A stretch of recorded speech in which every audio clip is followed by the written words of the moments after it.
Durante 27 años escondí cadáveres en el sótano de mi iglesia. No uno, no 10. 43 cuerpos pasaron por las catacumbas del templo de San Judas Tadeo en Culiacán antes de que alguien se atreviera a preguntarme algo. Y cuando finalmente lo hicieron, no fue la policía. Fue un cardenal del Vaticano que llegó en un vuelo privado, me sentó frente a un crucifijo de oro macizo y me dijo con una sonrisa que me helaba la sangre: Padre Fernando, usted no ha pecado, usted ha servido. Me llamo Fernando López, pero en Sinaloa todos me conocían como el cura. No ese apodo ridículo que le ponen a cualquier tipo con sotana. Número. Yo era el cura, el que bautizaba a los hijos de los capos en ceremonias privadas donde los padrinos llegaban con maletas llenas de dólares como limosna. El que confesaba a sicarios de 15 años con las manos todavía manchadas de sangre. El que bendecía cargamentos de cocaína antes de que cruzaran la frontera, porque los narcos creían que eso los protegía de la DEA. Y lo peor de todo, lo que me persigue cada noche cuando cierro los ojos, es que yo no era un infiltrado. No era un sacerdote valiente haciendo trabajo encubierto para la justicia. Yo elegí esto, conscientemente, deliberadamente, por dinero, por miedo, y eventualmente, por adicción al poder que da ser intocable. Nací en 1962 en un pueblo tan miserable de Durango que ni siquiera tiene nombre en los mapas. Mi padre era jornalero y alcohólico. Mi madre limpiaba casas de ricos en la capital y regresaba cada 3 meses con apenas suficiente dinero para que no muriéramos de hambre. Yo era el quinto de 8 hermanos. 3 de ellos murieron antes de cumplir 5 años. Enfermedades con nombres que nunca supe pronunciar. Recuerdo haber comido tierra para engañar al estómago. Recuerdo haber robado tortillas de un puesto del mercado y que el dueño me rompiera 2 costillas a patadas mientras la gente miraba y no hacía nada. A los 11 años, un sacerdote visitante vino a nuestro pueblo para una misa. Yo estaba afuera de la iglesia, descalzo, con una camisa llena de agujeros. Él me vio y algo en su mirada cambió. Me preguntó si sabía leer. Le dije que no. Me preguntó si quería aprender. Le dije que sí, si eso incluía comida. Se rió. Ese hombre se llamaba Padre Gustavo Rendón, y fue él quien me llevó al seminario en Guadalajara. Me salvó de morir en la miseria. Por eso lo que hice después duele todavía más. El seminario fue mi primera experiencia con la hipocresía institucional. Nos enseñaban caridad mientras los obispos llegaban en camionetas Suburban blindadas. Nos hablaban de pobreza mientras el arzobispo usaba un reloj Rolex. Nos exigían castidad mientras todos sabíamos lo que pasaba en los dormitorios después de la medianoche. Pero yo me enfoqué en sobrevivir. Aprendí latín, teología, retórica. Me volví bueno fingiendo devoción. Descubrí que tenía talento para los sermones, para hacer llorar a las viejas con historias emotivas sobre el sacrificio de Cristo. Me ordenaron sacerdote en 1985. Tenía 23 años y creía que finalmente había escapado del infierno. Me asignaron a una parroquia pequeña en Mazatlán. Los primeros 2 años fueron normales. Bodas, bautizos, confesiones aburridas de señoras que robaban chismes. Ganaba una miseria. Vivía en una habitación sin ventanas detrás de la sacristía. Comía lo que los feligreses me regalaban, pero estaba limpio, estaba en paz. Hasta que conocí a don Héctor Palma.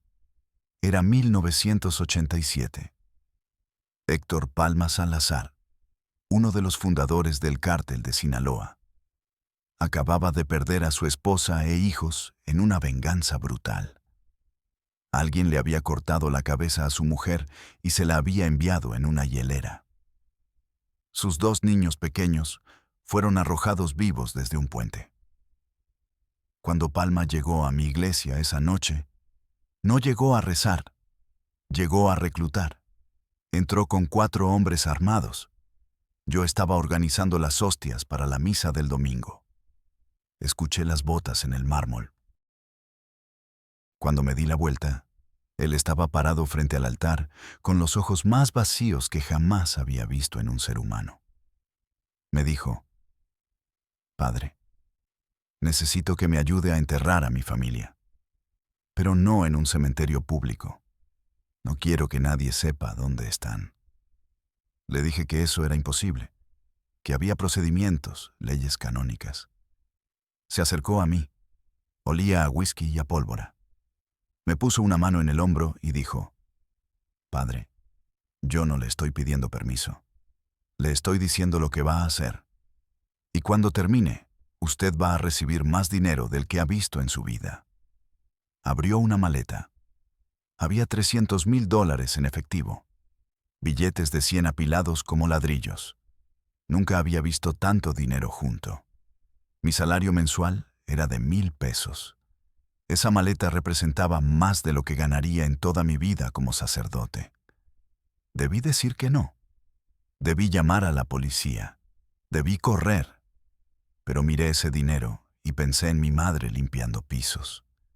Pensé en mis hermanos muertos de hambre. Pensé en 20 años comiendo sobras y durmiendo en cuartos sin calefacción. Y dije que sí. Enterramos a la esposa y a los hijos de Palma en el jardín trasero de la iglesia a las 3 de la madrugada. Yo recé sobre las tumbas. Palma lloró como un niño. Sus hombres cavaron en silencio, con la eficiencia de quienes han enterrado muchos cuerpos antes. Cuando terminamos, Palma me abrazó. Me dijo: «Usted es un hombre de Dios de verdad, padre. Los demás curas son putos hipócritas que solo quieren dinero de la colecta. Pero usted tiene huevos». Me dejó el dinero y se fue. Yo me quedé ahí, de pie junto a 3 tumbas frescas, con las manos llenas de tierra y la sensación de que acababa de cruzar una línea que no tenía regreso.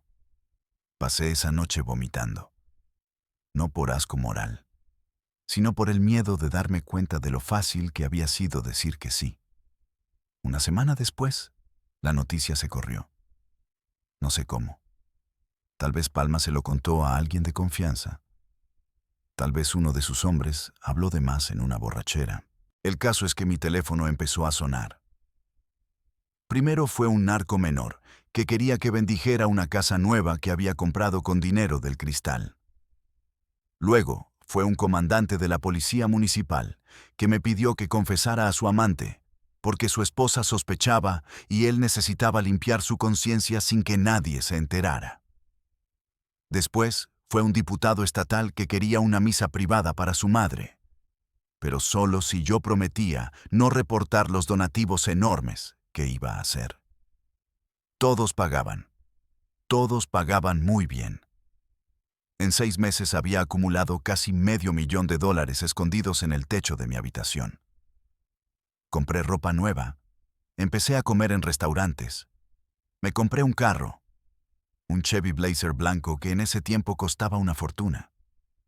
Los otros sacerdotes me miraban con envidia y desconfianza. El obispo me llamó a su oficina. Me preguntó de dónde salía el dinero. Le dije que mis feligreses eran generosos. Me miró a los ojos durante un silencio eterno. Luego sonrió y dijo: «Bien, padre Fernando. Solo asegúrese de dar su diezmo a la diócesis». Así descubrí que la iglesia sabía. Y no le importaba. En 1989 me transfirieron a Culiacán.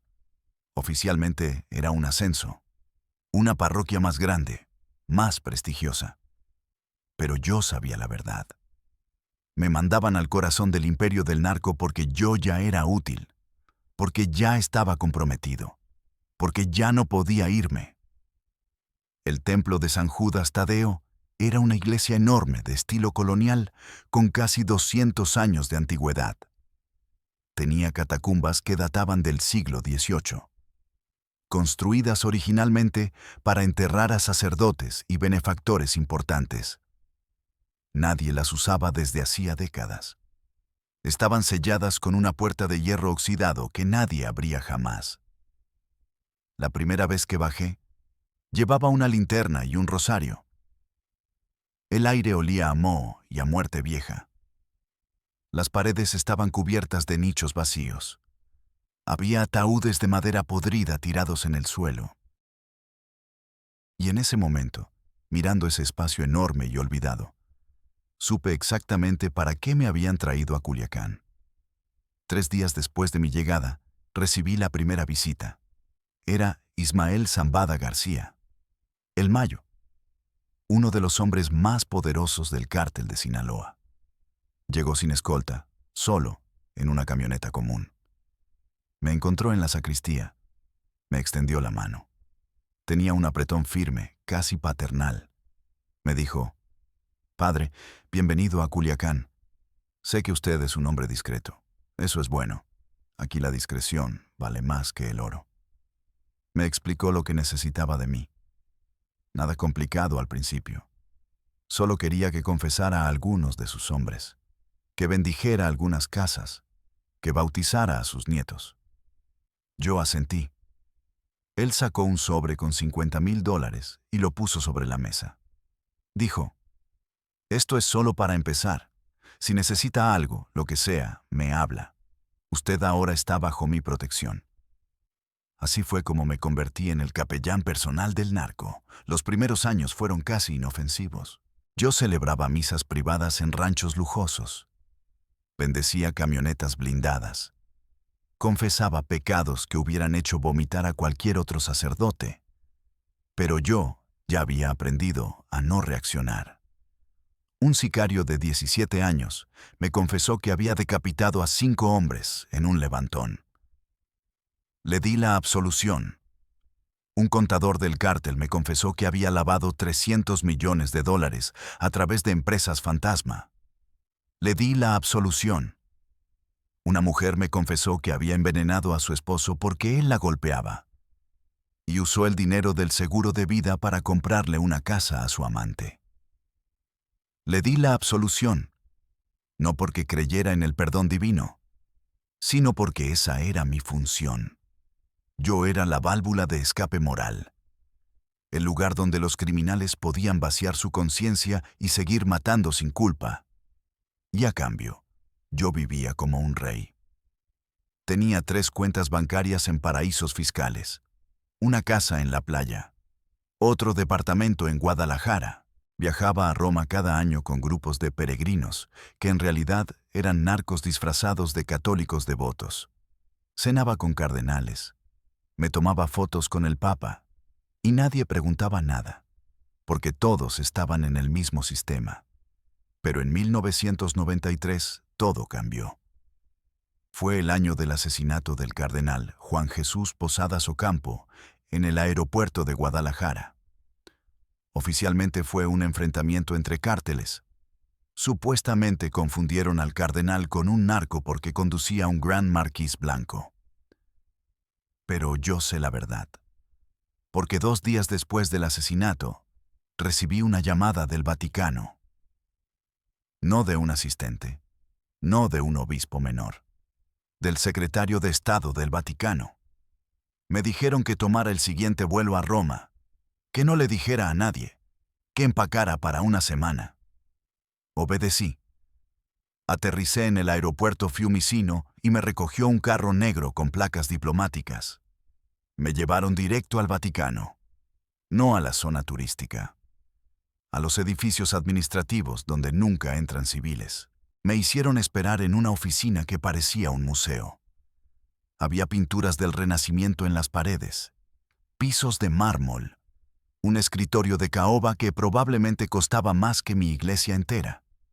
Entró un hombre con sotana púrpura, Cardenal Angelo Sodano, el número 2 del Vaticano después del Papa. Se sentó frente a mí. No sonrió.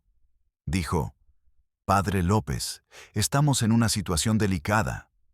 El asesinato del cardenal Posadas ha puesto a la Iglesia en una posición muy vulnerable en México. Los medios están investigando. El gobierno está investigando. Y algunos nombres están empezando a aparecer. Nombres de sacerdotes que tienen relaciones inapropiadas con elementos criminales. Me quedé callado. Él continuó. Sabemos lo que usted hace en Culiacán. Sabemos con quién trabaja. Y queremos que sepa que la Iglesia no lo condena. Al contrario, usted está haciendo un trabajo pastoral importante. Está manteniendo abierto un canal de comunicación con personas que de otra forma estarían completamente alejadas de Dios. Me quedé mirándolo. No podía creer lo que estaba escuchando. Me estaban dando permiso oficial para seguir siendo el cura del narco. Sodano sacó una carpeta. Adentro había fotografías. Yo reconociendo a varios capos en bodas y bautizos. Yo entrando a ranchos conocidos por ser propiedad del cártel. Yo subiendo a aviones privados. Me dijo, estas imágenes existen. Están en poder de periodistas, de agencias de inteligencia, de enemigos de la Iglesia. Si ellos deciden publicarlas, usted sería arrestado. Probablemente extraditado a Estados Unidos. Pasaría el resto de su vida en prisión. Pero nosotros podemos protegerlo. Tenemos influencia, tenemos abogados, tenemos poder político, pero necesitamos algo a cambio. Le pregunté qué querían. Dijo, información. Queremos saber qué planean los cárteles, qué políticos están comprometidos, qué jueces reciben sobornos, qué empresarios lavan dinero. Y más importante, queremos saber si hay sacerdotes que están trabajando con los cárteles sin nuestra autorización. Porque esos son los que representan un verdadero peligro para la institución. Entendí perfectamente. No me estaban pidiendo que dejara de trabajar con el narco. Me estaban pidiendo que me convirtiera en un informante del Vaticano dentro del narco. Me estaban pidiendo que traicionara a mis clientes criminales para proteger a la Iglesia. Y si me negaba, ellos mismos me entregarían a las autoridades. Acepté. Firmé documentos. Me dieron un número de contacto encriptado. Me dijeron que reportara cada mes. Y me mandaron de regreso a Culiacán con una bendición papal y la certeza de que ahora estaba atrapado entre dos imperios que no perdonaban la traición. Cuando regresé a México, todo se sentía diferente. Yo ya no era solo un sacerdote corrupto. Era un espía. Y eso significaba que cada confesión, cada conversación, cada detalle que escuchaba ahora tenía un valor estratégico. Empecé a tomar notas mentales. Nombres, fechas, rutas de tráfico. ¿Quién peleaba con quién? ¿Qué alianzas se estaban formando? ¿Qué traiciones se planeaban? Y cada mes escribía un reporte codificado y lo enviaba al Vaticano a través de canales diplomáticos que jamás podrían ser rastreados. A cambio, mi protección aumentó. Cuando la DEA intentó investigarme en 1995, la presión diplomática del Vaticano hizo que cerraran el caso. Cuando un fiscal estatal quiso revisar las finanzas de mi parroquia, recibió una llamada del gobernador ordenándole que se detuviera. Yo era intocable, y eso me hizo arrogante. Empecé a tomar riesgos. El primer cadáver que escondí en las catacumbas llegó en 1994. Era un tipo del cártel de Juárez que había intentado traicionar a Sinaloa. Lo mataron en una casa de seguridad. Le cortaron los dedos. Le sacaron los ojos. Le metieron un tubo por la garganta y lo llenaron de cemento líquido para que no flotara si lo tiraban al mar. Pero luego cambió el plan. Necesitaban que desapareciera completamente. Sin rastro. Sin cuerpo. Sin investigación. Me llamaron a las 2 de la mañana. Me dijeron que pasarían a recogerme. Llegué a una bodega industrial. El cuerpo estaba envuelto en plástico negro, atado con cinta industrial. Olía a químicos y a muerte. Uno de los sicarios me dijo, «Padre, este cabrón necesita un lugar tranquilo, lejos de ojos curiosos. ¿Puede ayudarnos?» Les dije que sí. No sé por qué lo hice. Tal vez porque ya estaba tan adentro que un cadáver más no hacía diferencia. Tal vez porque me pagaron $100,000. Tal vez porque en el fondo ya me había gustado el poder de ser cómplice de lo imperdonable. Metimos el cuerpo en la cajuela de mi blazer. Manejé de regreso a la iglesia. Bajamos el cadáver a las catacumbas. Lo pusimos en uno de los nichos viejos. Lo sellamos con cemento fresco. Recé sobre la tumba. No por el muerto, sino por mí. Porque sabía que acababa de cruzar la última línea que me quedaba. Después de ese primer cuerpo, vinieron más. Muchos más. Al principio era uno cada varios meses. Luego uno cada mes. Eventualmente, había semanas donde bajaba 2 o 3 cadáveres a las catacumbas. Desarrollé un sistema. Tenía un cuarto cerrado con llave donde guardaba cemento, palas, cal viva para acelerar la descomposición. Contraté a un ayudante, un tipo llamado Rigoberto, que había sido albañil y tenía problemas con el alcohol. Le pagaba en efectivo y en botellas de tequila para que mantuviera la boca cerrada. Él cavaba y sellaba las tumbas. Yo me encargaba de lo demás. Algunas noches, cuando la iglesia estaba vacía, bajaba a las catacumbas solo con una linterna. Me sentaba en las escaleras mirando las paredes llenas de nichos sellados. Sabía exactamente quién estaba en cada uno. El número 12 era un policía federal que había intentado chantajear al Mayo Zambada. El 18 era una mujer que había sido amante de un capo y amenazó con ir a la prensa. El 23 era un niño de 14 años, hijo de un traidor, ejecutado para enviar un mensaje a su padre. Yo los recordaba a todos. Sus rostros destruidos, sus cuerpos torturados, el olor a sangre seca y miedo que todavía me persigue. Y lo peor es que con cada cuerpo me volvía más eficiente, más frío, más profesional. Ya no vomitaba, ya no temblaba. Simplemente hacía el trabajo. Pero no todo era esconder cadáveres. También había otro tipo de servicios. En 1996, Joaquín Guzmán Loera, el Chapo, escapó de prisión por primera vez.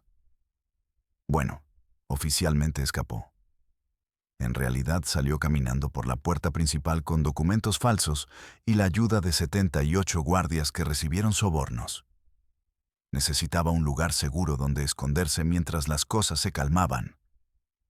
Y adivina dónde terminó. Mi iglesia. Vivió en mi casa parroquial durante 3 semanas. Dormía en el cuarto de huéspedes. Comía en mi mesa. Veía televisión en mi sala. Yo celebraba misa cada mañana con uno de los narcotraficantes más buscados del mundo, sentado en la última banca, usando lentes oscuros y una gorra de béisbol. Nadie sospechó nada. ¿Por qué nadie imaginaría que un fugitivo se escondería en una iglesia católica? Durante esas 3 semanas, hablamos mucho. El Chapo no era como lo pintan en las películas. No era un tipo gritón y violento. Era tranquilo, casi tímido. Hablaba de su infancia pobre en La Tuna, Sinaloa, de cómo su padre lo golpeaba, de cómo aprendió a traficar drogas porque era la única forma de salir de la miseria. Me contó que había matado a su primer hombre a los 16 años, un tipo que le debía dinero a su patrón. Le dijo que cerrara los ojos y le disparó en la nuca. Dijo que vomitó durante 2 días después, pero que eventualmente se acostumbró, igual que yo. Una noche, estábamos bebiendo whisky en mi oficina. Él me preguntó si yo realmente creía en Dios. Le dije que no sabía. Él se rió y dijo, yo tampoco, padre, pero me gusta pensar que hay algo después de esto. Porque si no lo hay, entonces todo lo que hemos hecho no tiene ningún sentido. El dinero llegaba en cantidades obscenas. Para el año 2000, yo tenía más de $5 millones distribuidos en cuentas bancarias en Suiza, Islas Caimán y Panamá. Tenía propiedades en 4 estados. Tenía inversiones en restaurantes, hoteles, gasolineras. empresas fantasma que lavaban dinero del cártel y me daban un porcentaje. Yo vivía mejor que la mayoría de los obispos, mejor que muchos cardenales. Usaba trajes italianos debajo de la sotana, relojes suizos, zapatos de diseñador. Viajaba en primera clase. Me hospedaba en hoteles de 5 estrellas y nadie en la iglesia decía nada. Porque yo también era generoso con ellos. Donaba cientos de miles de dólares a proyectos diocesanos. Pagaba por la restauración de iglesias antiguas. Financiaba seminarios. El obispo de Culiacán me invitaba a cenas privadas donde me presentaba como nuestro párroco más exitoso. Otros sacerdotes me pedían consejos sobre cómo conectar mejor con los feligreses prósperos. Todos sabían de dónde venía el dinero, y a todos les convenía no hacer preguntas. La hipocresía era total y sistémica. Predicábamos contra la violencia desde el púlpito, mientras nuestros mayores donantes eran los que causaban esa violencia. Hablábamos de justicia social mientras aceptábamos limosnas manchadas de sangre. Y yo era el más hipócrita de todos. Porque yo no solo aceptaba el dinero. Yo era parte activa del sistema. En 2004 llegó mi momento más oscuro. Hubo una guerra entre facciones del cártel. Los hermanos Beltrán Leiva se pelearon con el Chapo por el control de ciertas plazas. La violencia explotó. Ejecuciones diarias, levantones masivos, fosas clandestinas.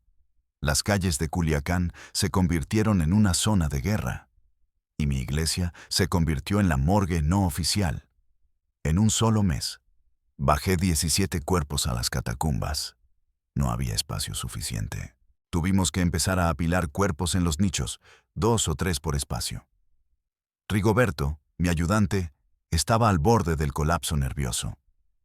Bebía desde que se despertaba hasta que se desmayaba. Una noche me dijo llorando, «Padre, esto está mal. Vamos a ir al infierno. Dios nos va a castigar». Le respondí con algo que todavía me avergüenza. «Rigoberto, si Dios realmente existiera y le importara, esto ya hubiera terminado hace mucho tiempo. Ahora cállate y sigue trabajando». Esa noche, después de sellar el último nicho, me quedé solo en las catacumbas. El silencio era absoluto. Podía escuchar mi propia respiración. Y juro por lo que sea que en ese momento escuché algo más. Voces, susurros. No sé si era mi mente quebrándose o si realmente había algo ahí abajo con todos esos muertos. Pero escuché mi nombre. Fernando. Fernando. Una y otra vez. Salí corriendo de las catacumbas. Cerré la puerta con llave y no bajé durante 3 semanas. Los nuevos cuerpos se quedaron esperando arriba en bolsas de plástico en un cuarto de almacenamiento hasta que finalmente reuní el valor para volver a bajar. Los narcos no solo me usaban para esconder cuerpos. También organizaba encuentros secretos en la iglesia. Negociaciones de paz, repartición de territorios, acuerdos sobre rutas de tráfico. Mi sacristía se convirtió en una sala de juntas del crimen organizado. Ponía café y galletas como si fueran reuniones del consejo parroquial. Hombres armados hasta los dientes se sentaban en sillas plegables rodeados de imágenes religiosas mientras discutían cómo iban a matar a sus enemigos. Una vez presencié un acuerdo entre el Mayo Zambada y Arturo Beltrán Leiva, el Barbas, para terminar temporalmente la guerra porque les estaba costando demasiado dinero. Se dieron la mano frente a un crucifijo. Sellaron el pacto con una oración que yo recité. 2 meses después, se traicionaron mutuamente y la violencia fue peor que nunca. Yo seguía reportando todo al Vaticano. Nombres, fechas, acuerdos, traiciones. Ellos tomaban notas, archivaban información, pero nunca hacían nada con ella. Nunca alertaban a las autoridades. Nunca intentaban detener la violencia. Solo acumulaban inteligencia como si fuera oro, porque el poder no viene de hacer el bien. El poder viene de saber los secretos de todos. Para 2008, las catacumbas estaban completamente llenas.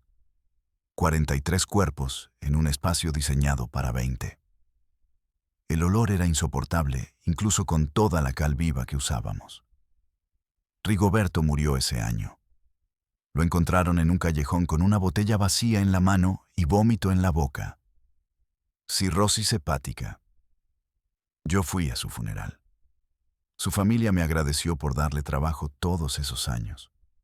Les dije que había sido un buen hombre. Mentí. Él había sido un alcohólico desesperado que vendió su alma igual que yo. Pero al menos él tuvo la decencia de destruirse con el alcohol. Yo seguía funcionando perfectamente. Seguía celebrando misas. Seguía confesando pecados. Seguía sonriendo en las fotos con familias felices después de los bautizos. Por fuera, yo era el padre Fernando López, el párroco querido de San Judas Tadeo. Por dentro, era un cadáver viviente, hueco, podrido, esperando el momento en que todo colapsara. Y ese momento llegó en 2010, cuando un periodista de investigación llamado Javier Valdés empezó a hacer preguntas sobre mí. Valdés era famoso por sus reportajes sobre el narco. Había ganado premios internacionales. Y era implacable. Empezó a investigar la conexión entre la Iglesia Católica y el crimen organizado en Sinaloa. Mi nombre apareció en sus notas. Recibí una llamada del Vaticano.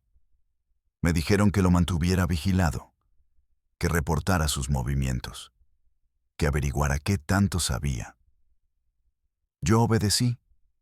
Contraté gente para que lo siguiera, para que interviniera su teléfono, para que revisara su basura buscando borradores de artículos, y descubrí que sabía demasiado. Tenía fotografías mías con capos conocidos. Tenía documentos bancarios que mostraban transferencias sospechosas. Tenía testimonios de personas que habían visto actividad extraña en mi iglesia durante la madrugada. Estaba a punto de publicar todo. Reporté esto al Vaticano. Me dijeron que esperara instrucciones. 2 semanas después, Javier Valdés fue asesinado. Le dispararon 12 veces en pleno día frente a las oficinas de su periódico. Nunca arrestaron a nadie. Oficialmente, fue porque había molestado al cártel con sus investigaciones. Pero yo sé que fue por mí, porque yo di la información que lo convirtió en un objetivo. Y aunque no apreté el gatillo, tengo sus 12 balazos en mi conciencia para siempre.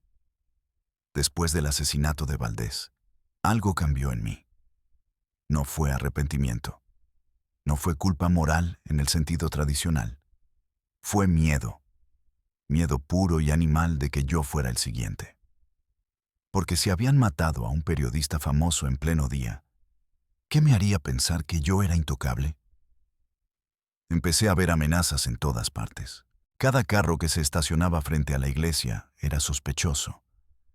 Cada llamada desconocida era una trampa. Cada vez que celebraba misa, miraba las caras en las bancas buscando sicarios infiltrados. Dejé de dormir bien. Tomaba pastillas para la ansiedad que conseguía sin receta. Bebía solo en mi habitación hasta quedarme inconsciente. Mi apariencia empezó a deteriorarse. Perdí peso. Se me cayó el cabello. Tenía temblores en las manos. Los feligreses preguntaban si estaba enfermo. Les decía que era estrés por el trabajo pastoral. La verdad es que me estaba pudriendo desde adentro. Y lo peor es que no podía detenerme. Porque ya no era yo quien controlaba mi vida. Eran ellos. El cártel de un lado, el Vaticano del otro, y yo atrapado en el medio como un títere cuyas cuerdas jalaban en direcciones opuestas. En 2012 llegó un nuevo obispo a Culiacán. Se llamaba Monseñor Ricardo Guízar. Era joven, apenas 40 años, con una reputación de reformador. Decían que quería limpiar la diócesis de corrupción. Cuando nos presentaron, me miró con una intensidad que me hizo sudar frío. En su primera reunión con el clero, habló sobre La necesidad de recuperar la integridad moral de la Iglesia en tiempos difíciles. Yo sabía que hablaba de mí. Un mes después, me citó a su oficina. Llegué esperando lo peor. Pensé que me iba a confrontar, que me iba a amenazar con exposición pública, que me iba a destituir. Entré a su oficina. Él estaba sentado detrás de un escritorio enorme. No sonrió. Me indicó que me sentara. Hubo un silencio largo. Finalmente dijo: Padre López, he revisado los registros financieros de su parroquia. Son impresionantes. Usted genera más ingresos que todas las otras parroquias de la diócesis combinadas. ¿Cómo lo hace? Le di la respuesta ensayada.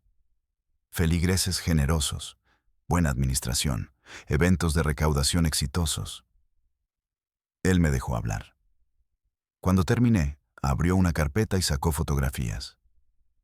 Eran imágenes mías con varios capos en diferentes eventos: fiestas, bautizos, bodas. Mi corazón dejó de latir. Pensé, este es el fin. Pero entonces dijo algo que nunca esperé. Padre López, estas fotografías llegaron a mi escritorio hace 3 semanas. Venían en un sobre sin remitente. Alguien quiere que yo lo investigue. Alguien quiere destruirlo.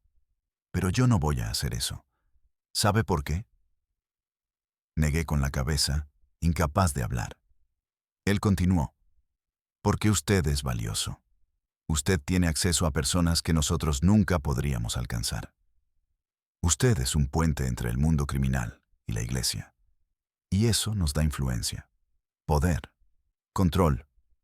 Lo que necesito de usted es lealtad absoluta y más información, mucha más información. Así descubrí que el nuevo obispo reformador era tan corrupto como todos los demás, solo que él era más inteligente, más ambicioso. Me convirtió en su proyecto personal. Me pedía reportes semanales. Quería saber todo sobre todos. Políticos corruptos, jueces comprados, empresarios que lavaban dinero. Y no solo para reportar al Vaticano, también para usarlo él mismo. Empezó a chantajear a funcionarios públicos usando la información que yo le daba. Los obligaba a aprobar permisos de construcción para proyectos de la Iglesia. Los obligaba a cerrar investigaciones sobre sacerdotes acusados de abuso. Los obligaba a entregarle contratos gubernamentales inflados. Se estaba construyendo un imperio de poder y dinero, y yo era su herramienta principal. Para 2014, yo ya no era solo el confesor del narco. Era el espía del obispo, y la presión era insoportable. Tenía que mantener contentos a los narcos para que siguieran confiando en mí. Tenía que darle suficiente información al obispo para que me protegiera. Tenía que reportar al Vaticano para mantener su cobertura diplomática. Y tenía que seguir fingiendo ser un sacerdote normal frente a los feligreses comunes que no tenían idea de nada. Era como hacer malabares con granadas sin seguro. Sabía que eventualmente una iba a explotar. La explosión comenzó en 2016. Hubo una redada masiva de la Marina en Culiacán. Arrestaron a varios lugartenientes importantes del cártel. Decomisaron toneladas de drogas, millones en efectivo, arsenales completos. Pero lo más importante, confiscaron computadoras y teléfonos con información sensible. Entre esa información había mensajes encriptados que mencionaban a el cura. No usaban mi nombre real, pero había suficientes detalles para que cualquier investigador competente pudiera identificarme. La DEA se involucró. Agentes estadounidenses llegaron a México para revisar la evidencia. Mi nombre apareció en documentos clasificados. El gobierno mexicano estaba bajo presión internacional para actuar. Y yo sabía que mis protectores, por más poderosos que fueran, no podrían detener una investigación conjunta México-Estados Unidos. Llamé al obispo. Me dijo que me mantuviera tranquilo, que tenía todo bajo control. Llamé al Vaticano. Me dijeron que esperara, que estaban evaluando opciones. pero yo sabía la verdad. Me estaban preparando para ser el chivo expiatorio.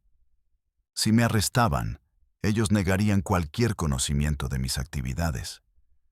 Dirían que yo era un sacerdote corrupto que actuó solo, sin autorización de la iglesia. Me convertirían en el villano solitario para proteger a la institución. Fue entonces cuando decidí crear mi seguro de vida. Durante años había guardado copias de todo: documentos bancarios, grabaciones de conversaciones, fotografías comprometedoras, emails del Vaticano, reportes que había enviado al secretario de Estado, nombres de cardenales involucrados en operaciones de lavado de dinero, pruebas de cómo el obispo Guízar usaba información confidencial para chantajear políticos.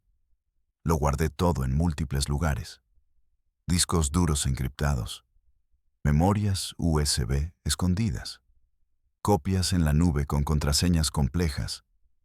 Y le dije a 3 personas de confianza que si algo me pasaba, si me arrestaban o me mataban, debían enviar todo ese material a periódicos internacionales, a Wikileaks, a organizaciones de derechos humanos. Era un acto de traición total, pero también era mi única forma de sobrevivir, porque si me convertía en una amenaza para todos, entonces todos tenían un incentivo para mantenerme vivo y callado. Era la doctrina de la destrucción mutua asegurada aplicada al crimen organizado y a la Iglesia Católica. En octubre de 2017, recibí una visita inesperada. Era un agente de la CIA. No dijo su nombre real, solo me pidió que lo llamara John. Llegó a la iglesia vestido como turista.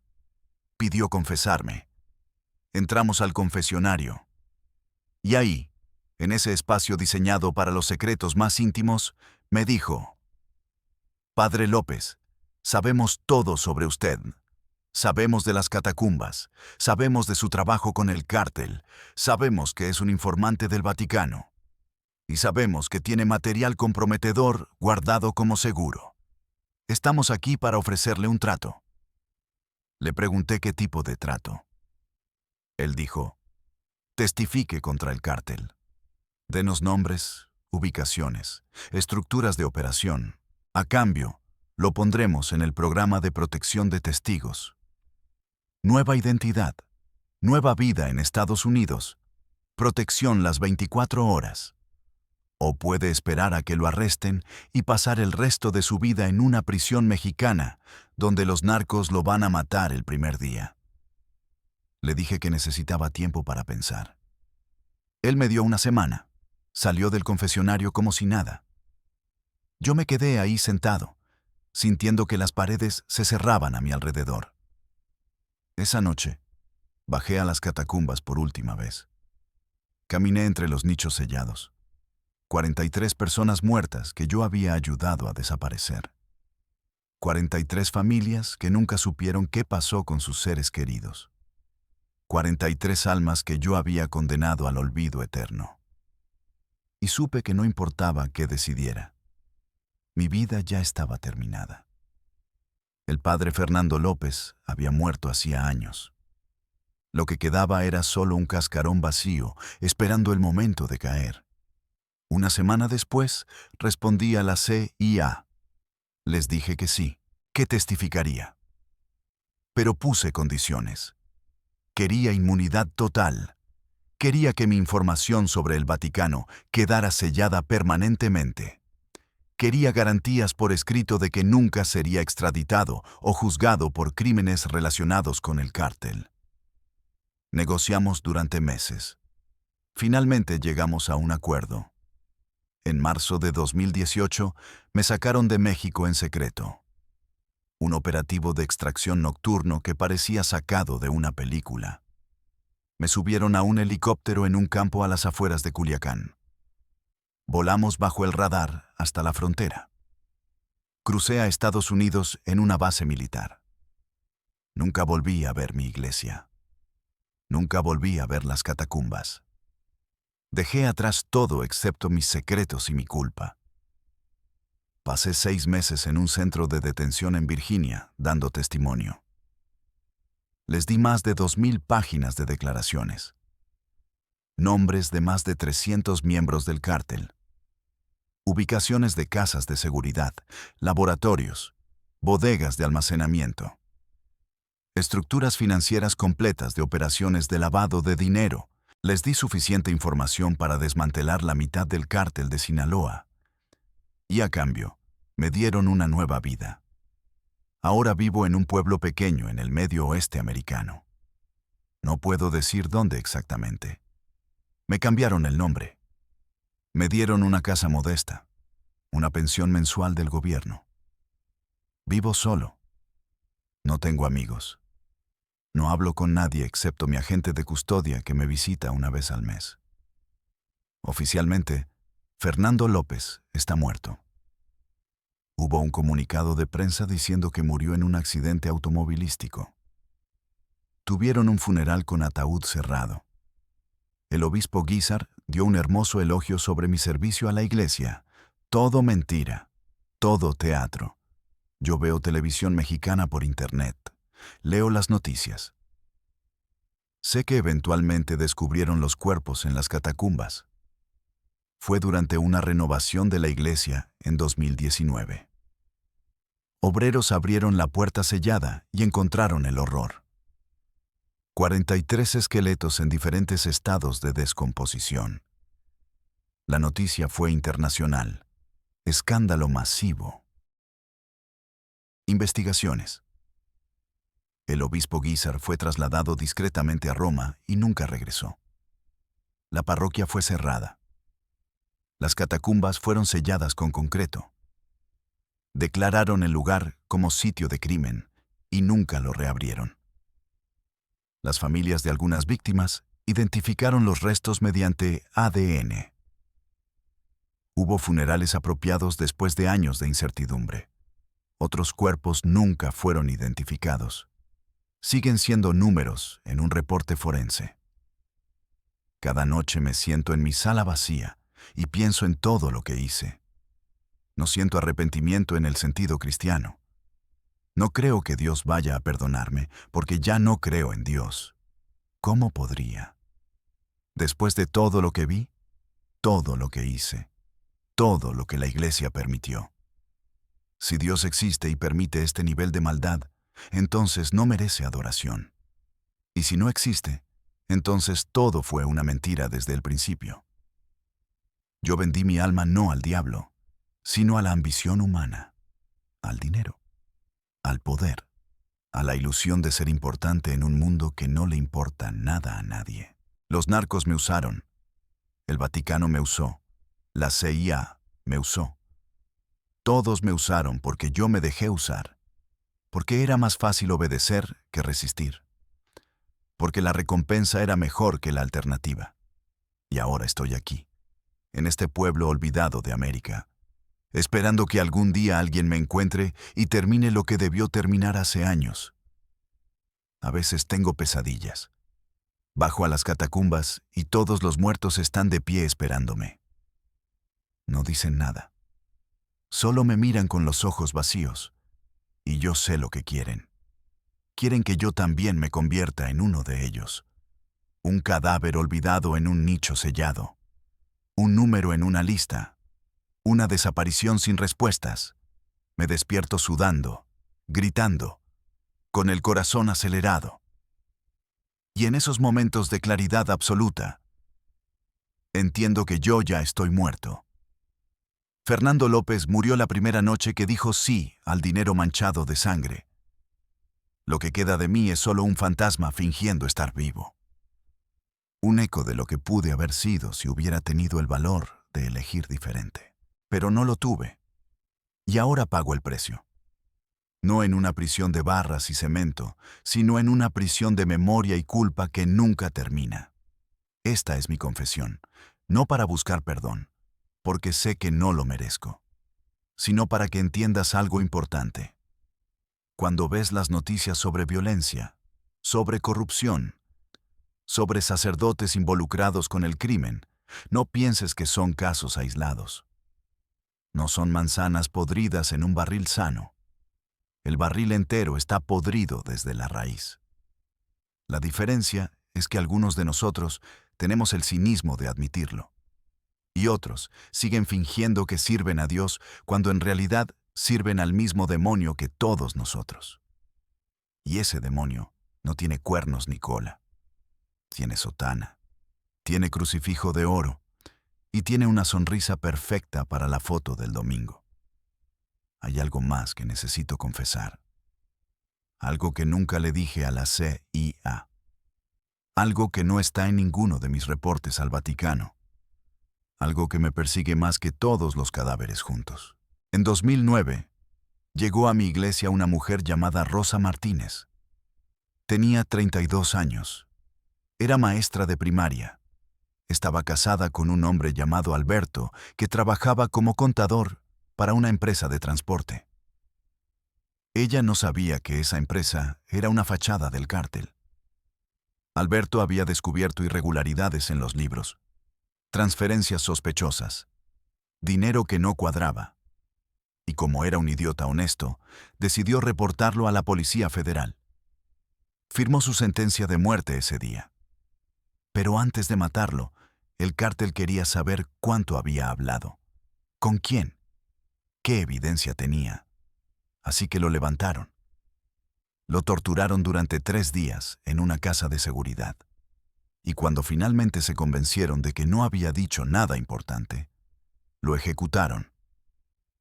Le dispararon en la cabeza y tiraron su cuerpo en una zanja en las afueras de la ciudad. Rosa vino a verme una semana después de que su esposo desapareciera. Estaba desesperada. Había ido a la policía y le dijeron que esperara, que probablemente se había ido con otra mujer, que no había nada que hacer. Pero ella sabía la verdad. Sabía que algo terrible había pasado. Se arrodilló frente a mí en la iglesia vacía y me suplicó que la ayudara. Me dijo que sabía que yo tenía conexiones, que todos en Culiacán sabían que yo era cercano a gente poderosa. Me rogó que preguntara, que investigara, que hiciera algo. Le dije que rezaría por ella, que Dios proveería respuestas, puras mentiras vacías, porque yo ya sabía qué le había pasado a Alberto. El mismo día que lo ejecutaron, uno de los sicarios vino a confesarse conmigo. Me contó todo. Me dijo que el tipo había llorado y rogado por su vida, que había suplicado que pensaran en su esposa y que de todas formas le metieron una bala en la cabeza porque las órdenes eran órdenes. Yo escuché esa confesión. Le di la absolución. Y cuando Rosa vino a pedirme ayuda, no le dije nada. Pero Rosa no se rindió. Siguió investigando por su cuenta. Empezó a hacer preguntas peligrosas. Habló con periodistas. Contactó a organizaciones de derechos humanos. Se convirtió en un problema. Y entonces llegaron a mí con una petición específica. Necesitaban que Rosa dejara de buscar. Permanentemente. Me dijeron que le hablara, que la convenciera de que dejara las cosas en paz, que aceptara que su esposo se había ido y que seguir buscando solo traería más dolor. Intenté hacerlo. La cité en mi oficina. Le preparé té. Le hablé con voz suave y pastoral. Le dije que entendía su dolor, pero que tenía que pensar en su propia seguridad. Le dije que hay cosas en este mundo que es mejor no saber. Ella me miró con lágrimas en los ojos y dijo, «Padre, ¿usted sabe algo? ¿Sabe qué le pasó a Alberto?» Pude haberle dicho la verdad en ese momento. Pude haberle dado el cierre que necesitaba. Pude haberle advertido del peligro real que corría, pero tenía miedo. Miedo de que si hablaba, yo también me convertiría en un objetivo. Así que mentí.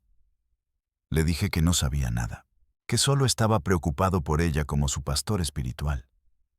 Ella no me creyó. Lo vi en sus ojos. Salió de mi oficina y nunca regresó. 2 semanas después, Rosa Martínez fue encontrada muerta en su apartamento.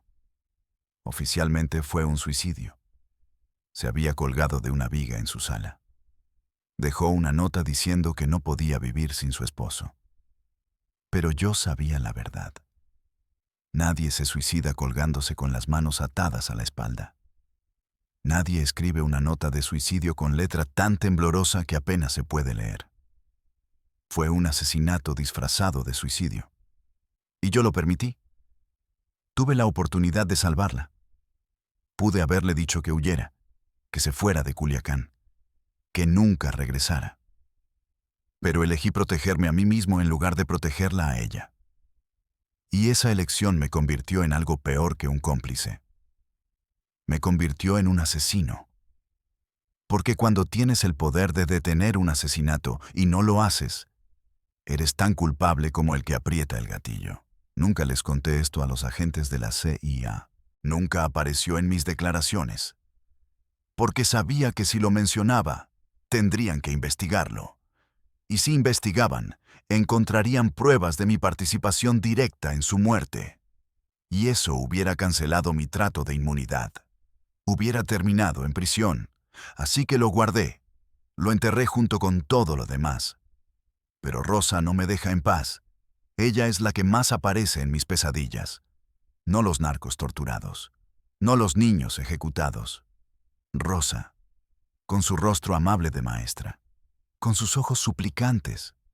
Con esa última mirada de decepción cuando entendió que yo no iba a ayudarla.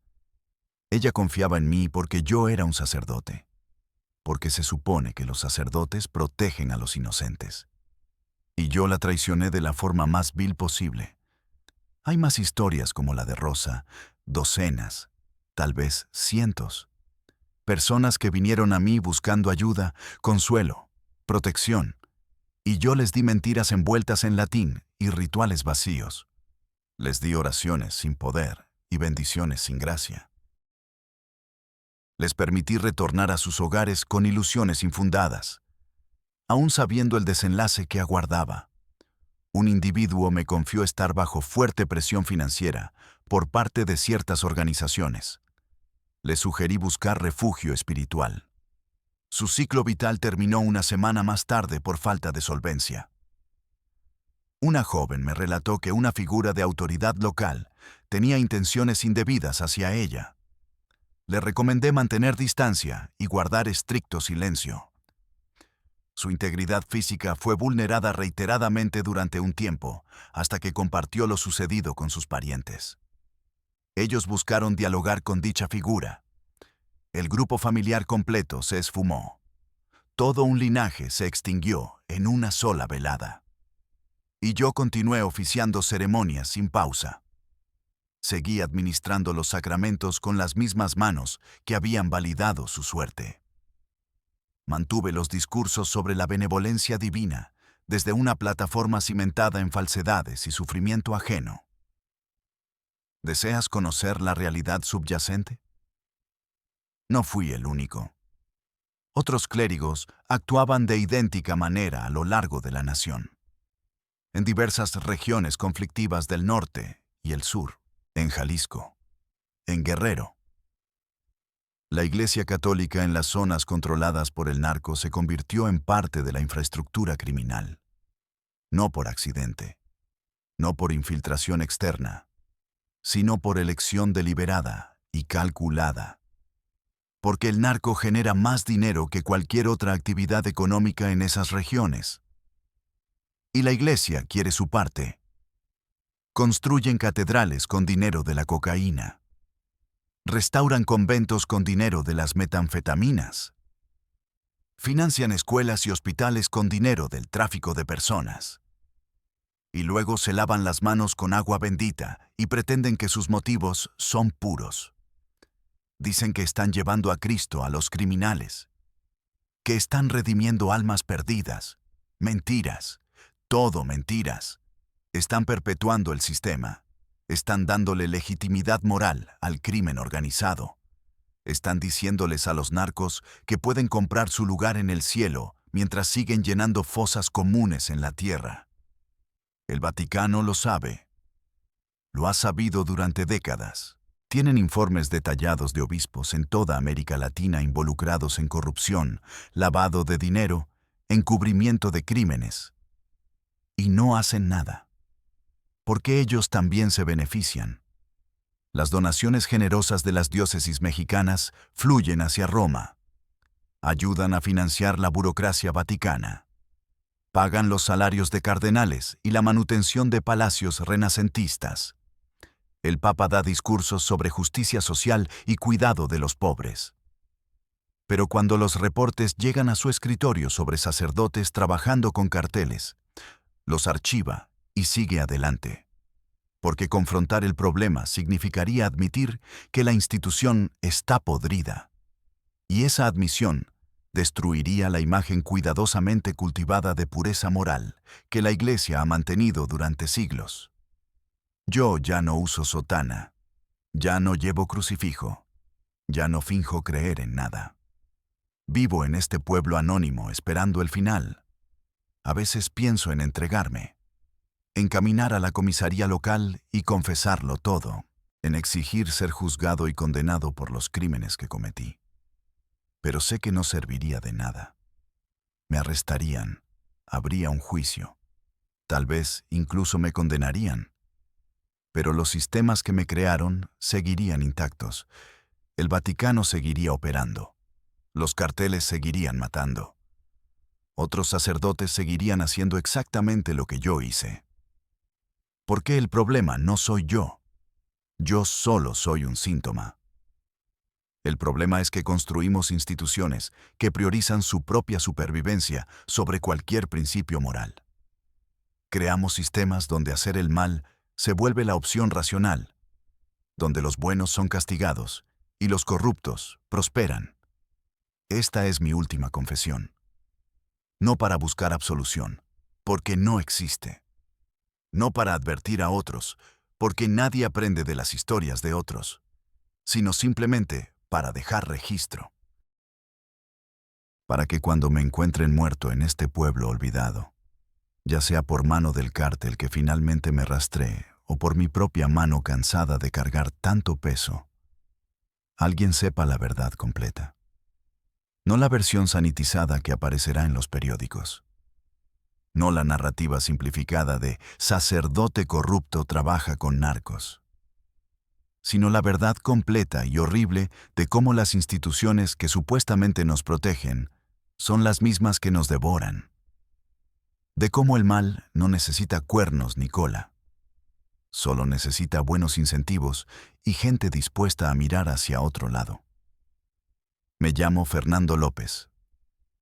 Fui conocido como el cura. Escondí 43 cadáveres en las catacumbas de mi iglesia. Trabajé para el cártel de Sinaloa durante 27 años. Espié para el Vaticano. Traicioné a docenas de personas inocentes. Y si me preguntas si me arrepiento, la respuesta honesta es no. No de la forma que esperas. Me arrepiento de haberme atrapado. Me arrepiento de no haber sido más cuidadoso. Me arrepiento de las pesadillas que no me dejan dormir. Pero, ¿me arrepiento de las decisiones que tomé? No, porque cada una de esas decisiones tenía sentido en el momento. Cada una me ofrecía algo que yo quería más que la alternativa. Y esa es la verdad más aterradora de todas. Que el mal no necesita monstruos, solo necesita personas normales haciendo cálculos racionales en sistemas corruptos. Yo fui uno de esos. Y hay miles más como yo todavía operando. En iglesias, en gobiernos, en corporaciones, en cada institución que controla tu vida. Esperando su turno para elegir su beneficio sobre tu supervivencia. Así funciona el mundo. Así ha funcionado siempre. Y así seguirá funcionando mucho después de que mi historia sea olvidada. Porque lo que te he contado hasta ahora es solo la superficie. Es la versión que podría aparecer en un documental de Netflix. Pero hay capas más profundas. Hay secretos dentro de los secretos. Hay cosas que hice que son tan imperdonables, que incluso ahora, escribiendo esto en la supuesta seguridad de mi anonimato, me tiemblan las manos al recordarlas.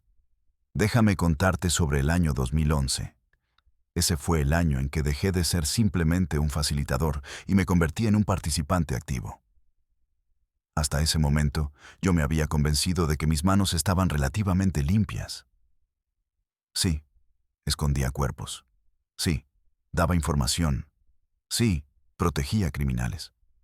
Pero nunca había matado a nadie directamente. Esa línea todavía existía en mi mente. Era una distinción patética, lo sé ahora. Pero en ese entonces era importante para mí. Era lo último que me quedaba para creer que todavía era humano.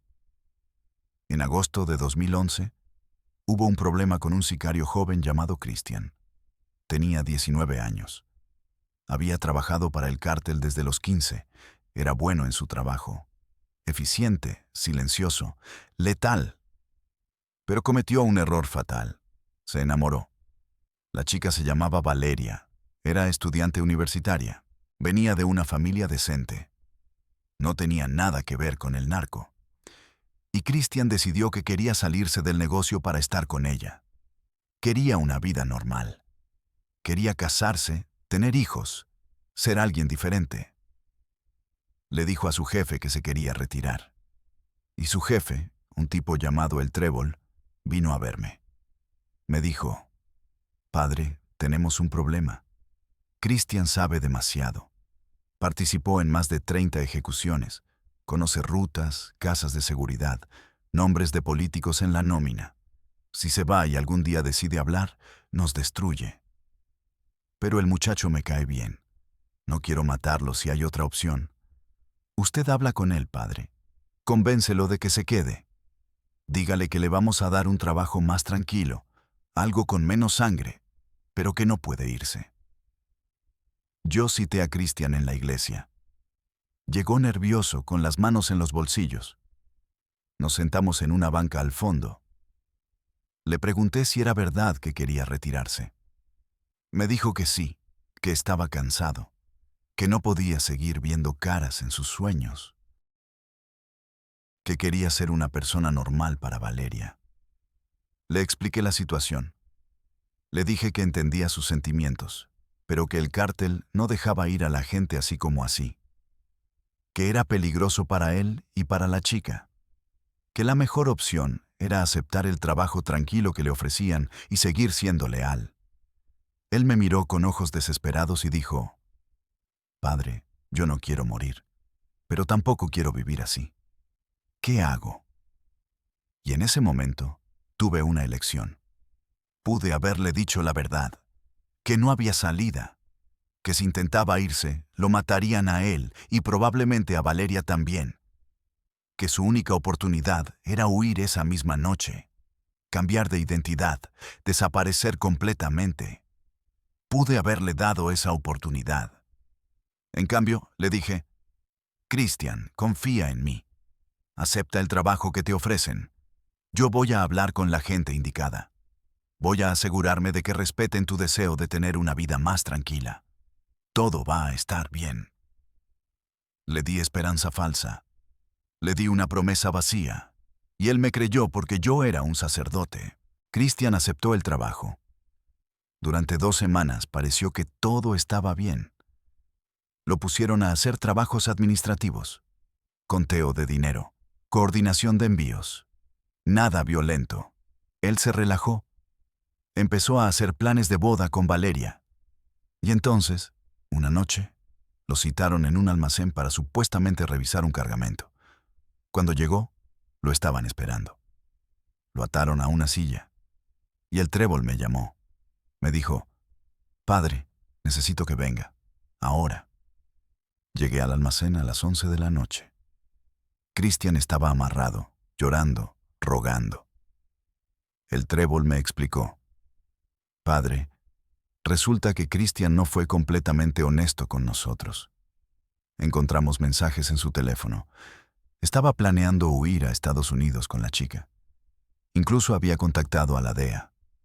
Iba a dar información a cambio de protección. Así que ahora tenemos que resolver esto. Y usted va a ayudarnos». Me entregó una pistola. Una Glock negra. Pesada. Fría. Dijo: «Usted lo convenció de quedarse, padre. Usted es responsable de esta traición. Así que usted va a corregir su error. Usted lo va a matar». Yo dije que no podía, que era un sacerdote, que nunca había matado a nadie. El trébol se rió.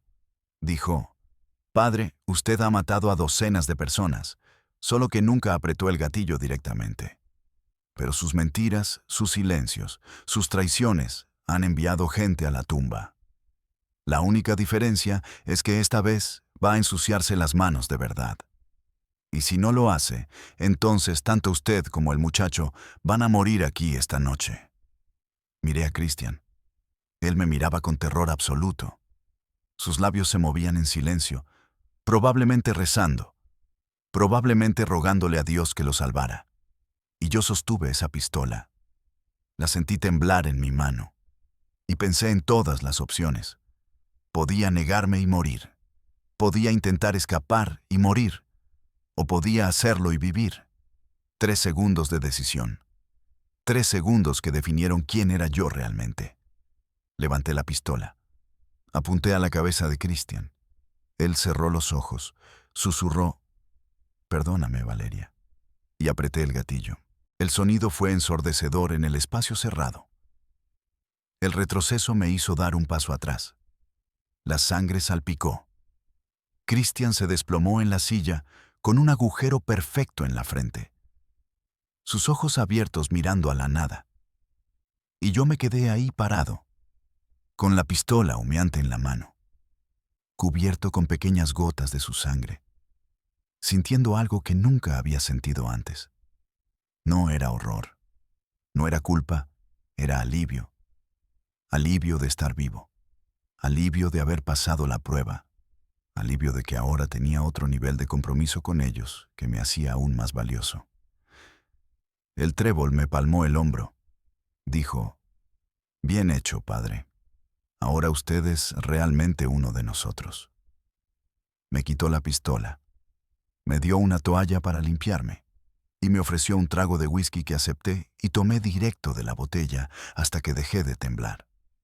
Valeria fue encontrada muerta 2 días después. Aparente sobredosis de heroína. Ella nunca había usado drogas en su vida.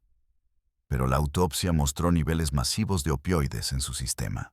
Caso cerrado. Otra estadística más en la guerra contra las drogas. Yo ofrecí misa en su funeral. Sus padres lloraban en la primera fila. Su madre me abrazó después y me dijo, «Gracias, padre, por estar aquí. Valeria siempre habló bien de usted». Yo murmuré condolencias apropiadas. Recité versículos sobre el valle de la sombra de muerte. Y todo el tiempo, mi mente repetía la imagen de Christian desplomándose en esa silla. El agujero en su frente. La expresión de traición absoluta en sus ojos antes de que la luz se apagara. Esa no fue la única vez que maté. Hubo otros. 3 más durante los siguientes años. Cada vez que alguien necesitaba ser eliminado y mi participación enviaría un mensaje específico. Un traidor ejecutado por un sacerdote es una declaración poderosa en una cultura obsesionada con símbolos religiosos.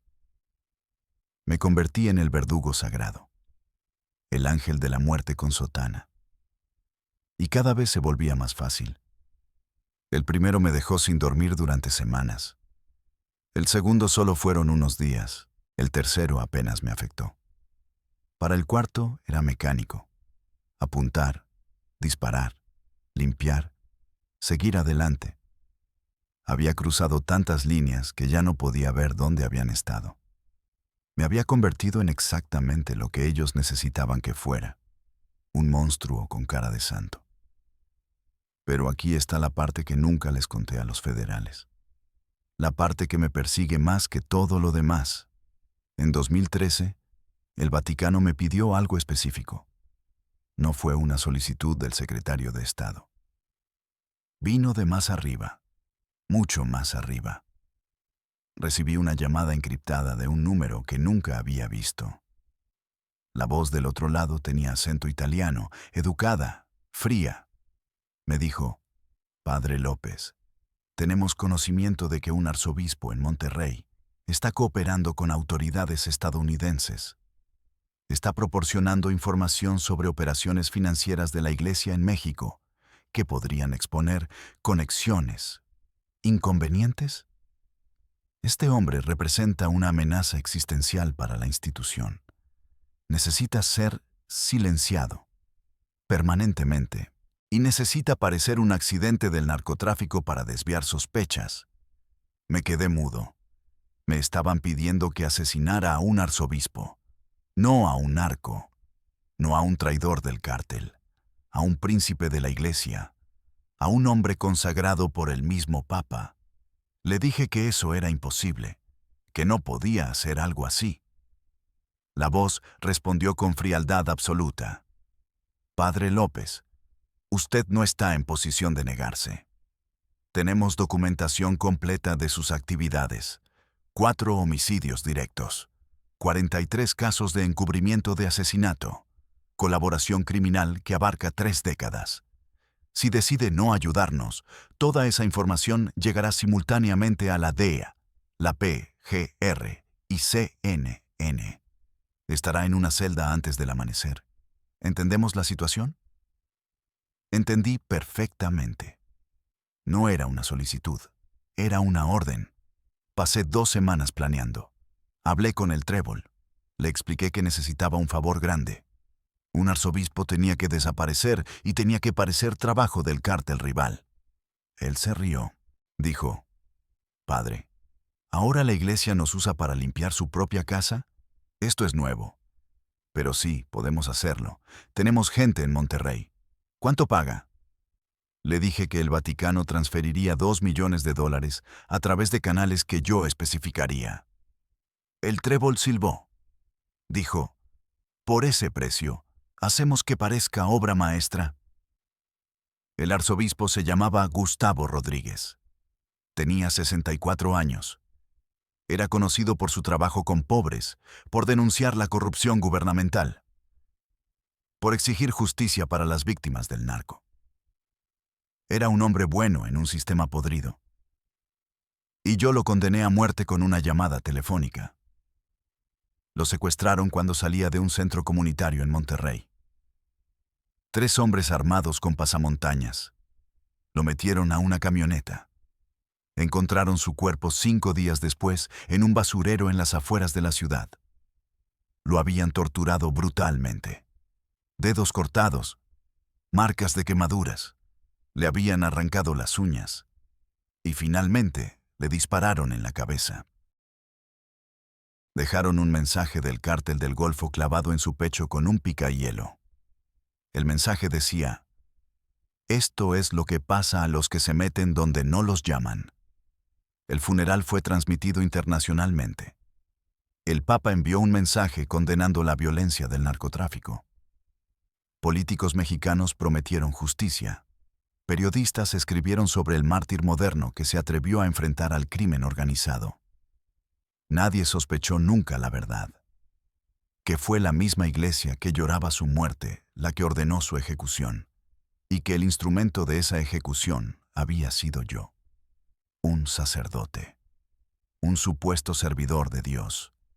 Yo asistí al funeral en representación de mi diócesis.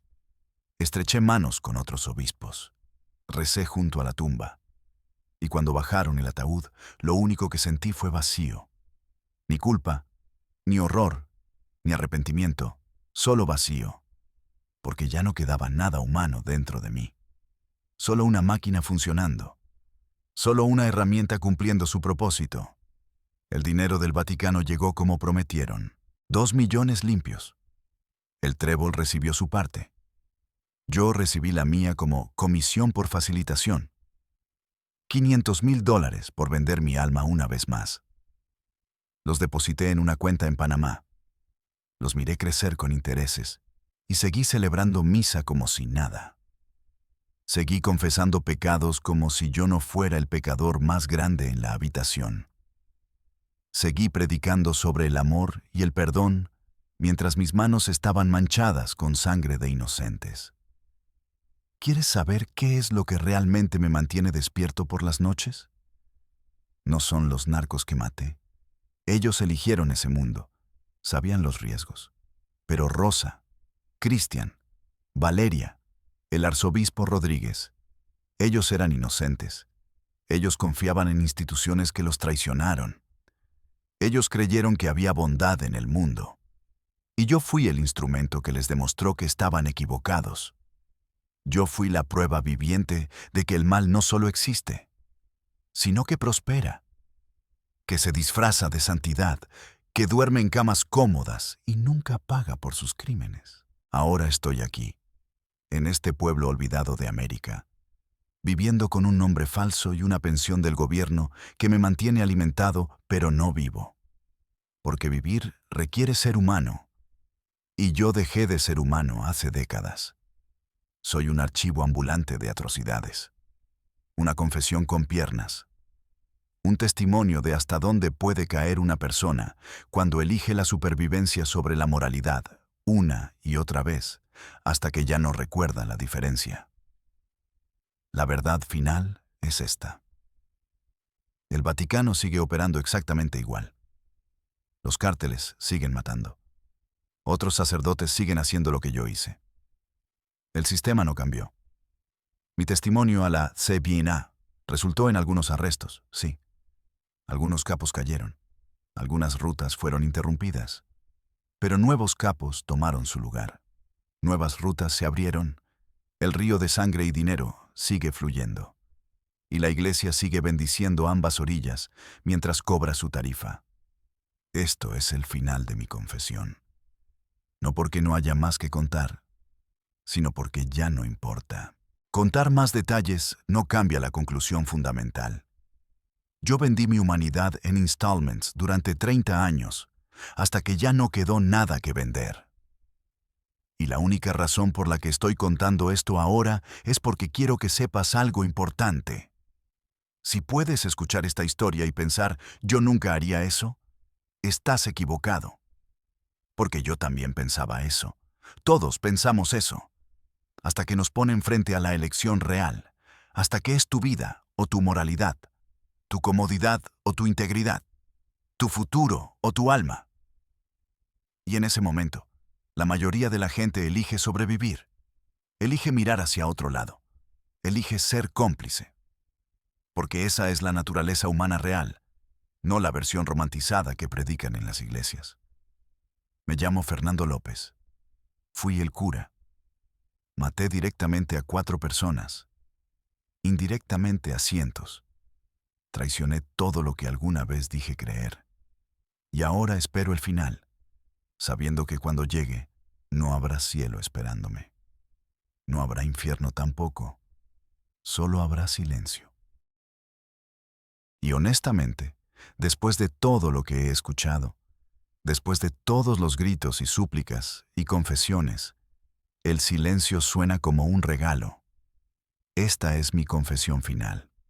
Completa. Sin filtros. Sin intentos de justificación. Soy el monstruo que las instituciones crean cuando priorizan su supervivencia sobre cualquier principio. Soy la consecuencia lógica de sistemas diseñados para proteger el poder sin importar el costo humano. Y hay miles como yo todavía operando. En cada país, en cada institución, esperando su turno para elegir el mal porque es más rentable que el bien. Que Dios tenga piedad de mi alma. Si es que todavía tengo una, si es que Dios existe, si es que algo de esto importa al final. Amén.